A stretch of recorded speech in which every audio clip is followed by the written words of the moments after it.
Hej allihopa och välkommen till första avsnittet av skäggfobi. Vi kommer inte snacka om fobi för skägg utan vi kommer prata social ångest, social fobi, depression i övrigt. Jag kommer också ta upp hur jag har hanterat situationen och situationer där min sociala fobi nästan tagit över och inte gjort att jag kunnat fungera.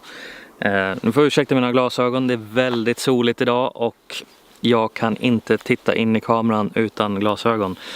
Men det kanske funkar ändå. Så, vad är social fobi? Ja, är du här så kanske du redan vet, men jag ska dra ett litet utdrag från Wikipedia bara för att fylla i lite. Social fobi är en ångeststörning där individen upplever obehag eller rädsla inför sociala situationer. Social fobi finns i två olika former, generell social fobi och specifik social fobi. I den generella typen upplever individen ångest i närvaro av andra människor. I den specifika typen uppkommer ångestreaktionerna vid vissa situationer, till exempel då personen ska hålla ett föredrag. Vem får inte ångest när man ska hålla ett föredrag? Men ja, diagnosen kategoriseras som ett ångestsyndrom och en person med social fobi försöker ofta undvika sociala situationer på alla möjliga vis. Man ska inte förväxla social fobi med vanlig blyghet. Social fobi är ett verkligt handikapp som förhindrar den drabbade att leva ett normalt liv. Det är rätt kortfattat vad social fobi är. Det är ganska svårt att förklara för jag tycker att social fobi är väldigt individuellt. Jag kan hålla med om att man kan förväxla det med blyghet, men när du verkligen sätter stopp för vardagliga saker, då har det gått lite för långt. Då har det hoppat över blygheten och gått direkt till social fobi. Hur vet man att man har social fobi? Det kan vara lite svårt att veta, speciellt för min del. Jag började uppleva det första året i gymnasiet. Allt hade gått jättebra upp till årskurs 9. Jag var klassens clown. Jag var alltid den som skämtade, hade roligt, var jätteglad jämt. Sommarlovet mellan 9 och första ring hände någonting. Jag vet inte om det var just den här osäkerheten av att börja på en ny skola. Jag skulle splittras från mina kompisar som gick andra program på andra orter. Jag tror att jag var ensam eller en av två som kom in på programmet där jag skulle gå, som jag kände sedan tidigare. Jag skulle gå medieprogrammet, ett nystartat program just det året på den skolan. Jag kände ingen speciellt bra. Jag tyckte det var jätteläskigt. Jag gick från att vara en glada, alltid spralliga, skämtsamma till att bli mer och mer tillbakadragen. Jag har varit mer och mer blyg. Jag undvek ögonkontakt med folk. Jag kände inte att jag passade in. Jag försökte göra det bästa av situationen. Jag försökte gå på lektioner. Jag försökte involvera mig själv och träffa nya kompisar. Men sakta men säkert så gick det bara bakåt hela tiden. De kompisar som jag brukar gå och käka lunch med som gick andra program, de bytte tider. Vilket gjorde att jag skulle behöva gå och äta själv. Och det värsta jag visste var att komma in i matsalen helt ensam. Fullproppat med folk överallt och inte veta vart jag ska sitta. Det var något som gjorde så att jag slutade äta lunch på skolan. Jag undvek lunch överhuvudtaget. Förutom när jag hittade någon kompis som skulle in och äta. Jag brukade gå till matsalen och vänta utanför i förhoppningen att någon jag kände skulle komma som jag kunde äta med. Men många dagar så åt jag ingenting alls. Många dagar åkte jag också hem eller skolkade för att jag klarade inte av att gå på lunch och jag måste ha mat för jag var hungrig. Efter några veckor så började jag skolka mer och mer. Jag kunde helt enkelt inte åka till skolan för jag mådde så dåligt.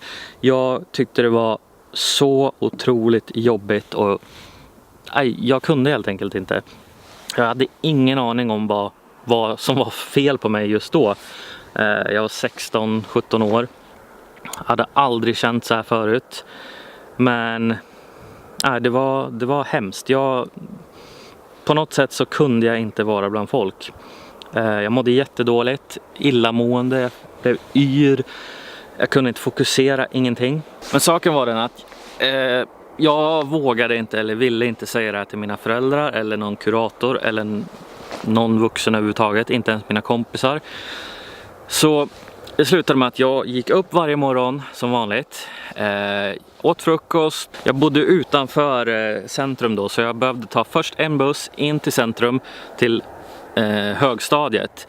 Där skulle vi vänta på nästa buss som tog oss till gymnasiet.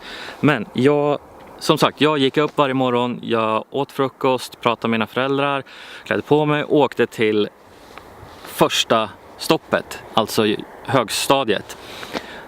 Där satt jag mig utanför matsalen i ett hörn. Och där satt jag nästan varje dag i nästan ett helt år. Jag satt där, lyssnade på musik, kom med bortförklaringar när lärare och annat från högstadieskolan frågade vad jag gjorde där. Så att jag hade håltimme, jag sa att jag var ledig och väntade på bussen. Allting för att inte åka till gymnasieskolan. Jag kom till högstadiets matsal vid 8 på morgonen ungefär. Och där satt jag till 3 på eftermiddagen tills bussen skulle gå hem igen. Jag åt ingenting. Jag gick ingenstans utan jag satt på exakt samma ställe.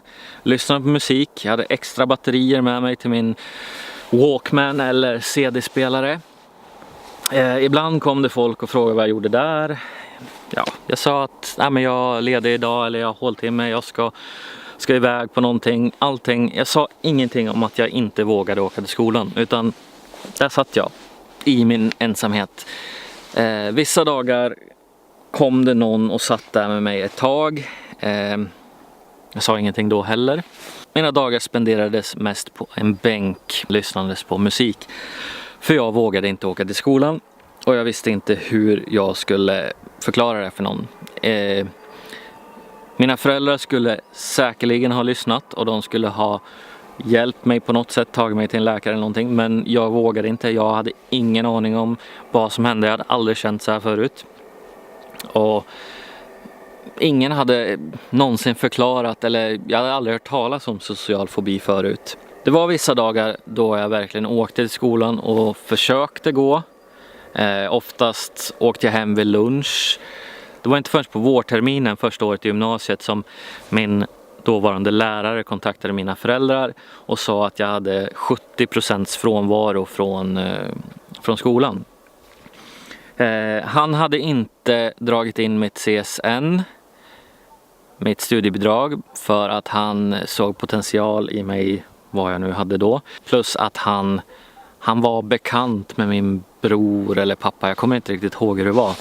Men då kom ju allting fram och mina föräldrar fick veta att jag hade varit borta större delen av året. Sen är det lite suddigt eller luddigt vad som händer. Jag vet att jag bryter ihop många gånger. Jag försöker gå på fritidsgården som är här, men det slutar alltid med att jag sitter i mitt hörn. Jag lyssnar på musik, jättehög musik, och jag pratar inte med någon. Sen kommer mina föräldrar och hämtar mig, frågar hur det var. Jag säger att ja, men sådär, det var kul. Men egentligen så pratade jag inte med någon eller höll mig för mig själv. Efter samtal med studievägledaren, läraren, allt möjligt på min första gymnasieskola, så kom vi väl fram till någonting om att jag skulle få söka till en annan skola på en annan ort. Och det var någonting jag ville göra från början. Jag var jättetaggad på att få flytta hemifrån för första gången. Flytta till en annan ort, gå på medieprogrammet som jag hört var jättebra. Men medieprogrammet startade på min ort just det året jag skulle välja. Så jag fick inte flytta utan jag fick gå på samma ort. Och jag tror att det kan ha varit en öppning till min sociala fobi, för jag har varit sjukt ledsen och jag vet att jag kände mig misslyckad eftersom många andra av mina vänner fick flytta till andra orter, plugga gymnasiet och de skulle bli saker.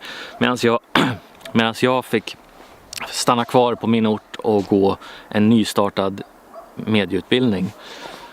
Men som sagt, jag skulle få flytta, eller jag skulle få söka till den här gymnasieskolan jag ville gå först. Och det gick inte riktigt som jag hade tänkt mig. Det här berättade faktiskt min mamma för mig bara för en vecka sedan. Det hade jag helt förträngt. Men en vecka innan höstterminen skulle börja så har jag fortfarande inte hört någonting om jag har kommit in eller inte.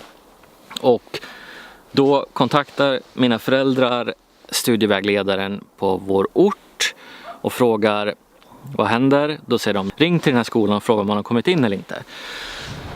Så min mamma ringer och de säger på den gymnasieskolan där jag vill gå att vi har inte fått in någon ansökning för Andreas. Och min mamma blir arg. Hon blir aldrig arg, men just då vart hon är och det berättade hon förra veckan. Hon ringer tillbaka till den första skolan och frågar när skickade ni ansökan? Och då säger de att ni behöver komma hit på ett möte. Vi åker till gymnasieskolan, går på mötet. Studievägledaren sitter och ser lite rädd ut. Och till slut så säger hon att hon har missat. Hon har glömt att skicka min ansökan till den här gymnasieskolan så jag kommer inte in. Ja, på den vägen är det. Det här kommer bli en väldigt lång video och jag tänker att jag fortsätter i nästa video och berättar vad som händer efter mitt första år på gymnasiet som spenderades i ensamhet med musik i öronen. Tack så mycket för att ni har tittat. Jag hoppas att ni vill fortsätta titta på mina videos där jag pratar om social fobi, ångest, depression, allting som har med välmående att göra. Jag kommer berätta hela min historia från gymnasiet upp till nu och vad som har hänt. Det kommer spridas ut på ett par olika videos, men jag tror att det kommer bli kul. Om inte annat så kanske jag kan ge er lite tips om ni känner att ni har social fobi eller misstänker att ni har social fobi. Så, tack så jättemycket för att ni har tittat. Prenumerera gärna, gilla gärna, lämna en kommentar också. Berätta om er situation eller om ni har varit med om något liknande. Så ses vi i nästa video. Tack så mycket, hej då!